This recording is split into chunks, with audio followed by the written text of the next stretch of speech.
Hello, it's Mrs. Wallace again. Last video, a couple of people asked about primary sources. I think there is something on the rubric about using a primary source. So you can find some of your own. There are some primary source excerpts in the choices packet.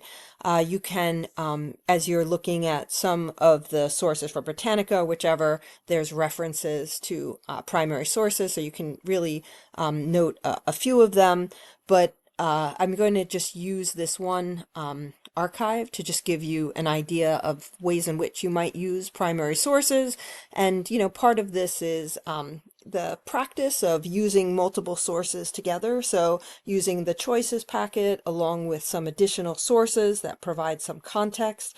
Sometimes you can get some unique understanding about perspective from sources that are from the time period and really get a sense about what some of the issues were. So we'll look quickly at this part. It's called Four Primary Sources, and it's a a Haitian Revolution kind of archive. It's at the John Carter Library at Brown University. And it's nice because it's organized by timeline. It doesn't necessarily have every single, significant primary source for the Haitian Revolution, but it really does serve as a nice sampling of sources even if you're referring to some of these sources. So a couple of things I'll note, if you look at the before 1789 time frame, you're really looking at the time before the French Revolution when Saint-Domingue is a colony of France and one that's quite exploited for sugar plantations and whatnot. You can see some things about the relationship between France and this colony. For example, you might see some things about laws prohibiting inhumane treatment of slaves, whether or not that was followed, but some of the various laws. You might also see some information about coffee or sugar plantations. So there's a variety of information that you might use in that section about the before 1789.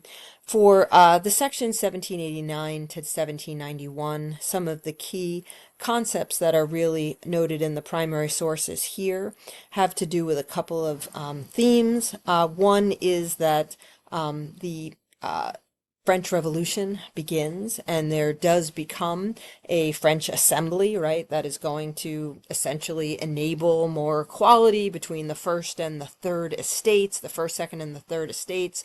We do see initially no colonial representation in the French assembly, so that's something that there's a source about. We also see some information about the response to the Declaration of the Rights of Man and Citizen, which you can also use as a primary source, but that comes from the French Revolution in August of 1789. But there's also responses. So the source, All Men Are Born Free and Equal, is a pamphlet where there's a political club. And these were people who were maybe individuals who might have been sometimes in Paris who were maybe of mixed race or white persons in from Saint-Domingue in Paris might have had some, say in this discussion. So this is a pamphlet from free people of color who are in France, and they are noting themselves as property owners, and they also advocate that, this Declaration of the Rights of Man should apply to people in the colonies. So that's something. We also see a little bit of the tension in some of these sources between specific groups. The free people of color includes multiple groups of people, including some people who were born free and of mixed race ancestry. And then you also have free people who might have once been enslaved, so are seen as free blacks from Saint-Domingue. And so these groups don't always get along early on in the Haitian Revolution. So sometimes you might see a source about that. And we definitely get some tensions between free people of color and the white planters, and we see rebellion because of that. And so lots of this early source is about, petitions for equality for free people of color, and enabling, greater ability for that to happen, and then also responses to that. And so white planters create local legislative bodies to ensure that free people of color can't get additional rights. But there are also revolutions or petitions for equality. And, we see, kind of the circumstances changing for free people of color. If we go to 1791, okay, we can see a few things that start to happen.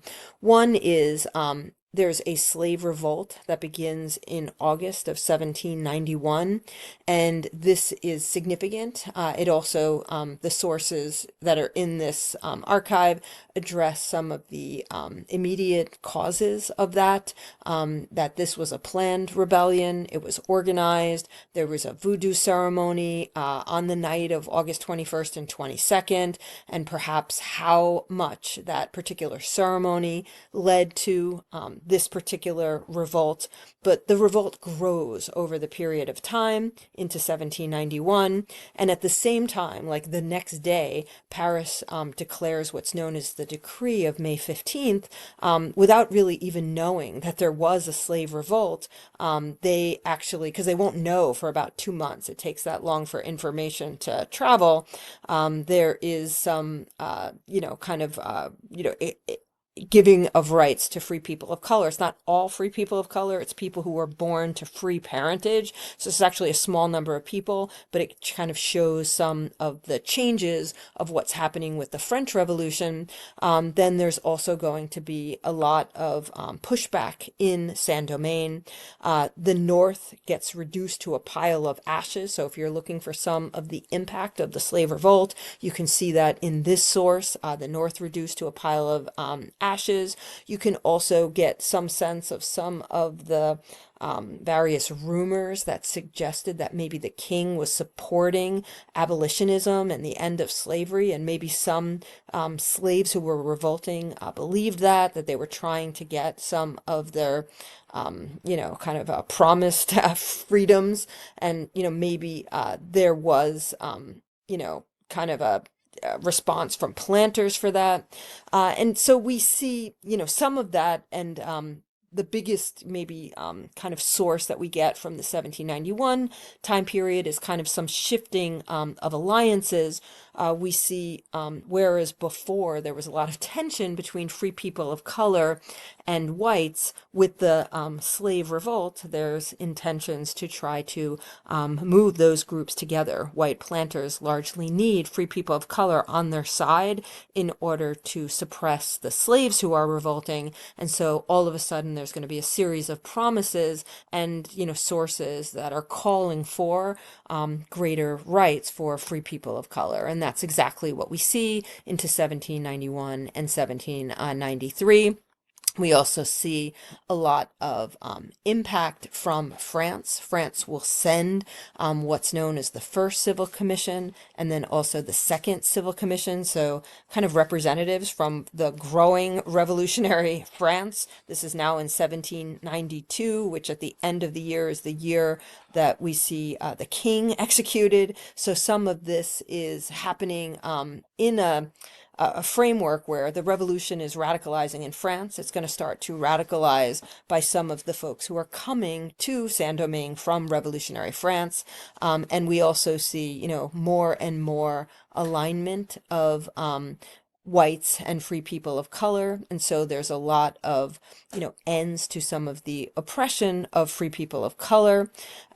Whites and free people of color are partnering to kind of keep slaves in, a repressed state. So it's not that we don't have violence between white planters and free people of color, but there is a great deal of hostility between free people of color and enslaved persons. And so they're not necessarily allied together, despite any assumptions that we might have that they might be. The second civil commission that comes from France, this source tells us a little bit about Sonthonax and some of the others who have their own kind of revolutionary goals. And some of what we see is Sonthonax proclaiming emancipation for enslaved persons. So where there's already now rights coming to free people of color so that they can gather together to fight against the enslaved persons, now all of a sudden enslaved persons are granted by France a degree of freedom. And so this becomes contentious and fraught and fought. And so that's a big part of what's happening into 1793. If we look at 1793 into 1798, we see things escalating. There's British occupation. There's essentially a war that is happening between France, Great Britain, and Spain. This is happening in France itself, as there are issues between those countries, and this sense that Britain kind of represents a monarchy view of things, and a view that maybe France is becoming way too radical and should suppress their revolution, which by 1793 and 1794 is like moving into the reign of terror. Some of this is in France. There's a pullback of Sonthonax. He's going too far. He's going to go on trial. There's also ways that there is a civil war.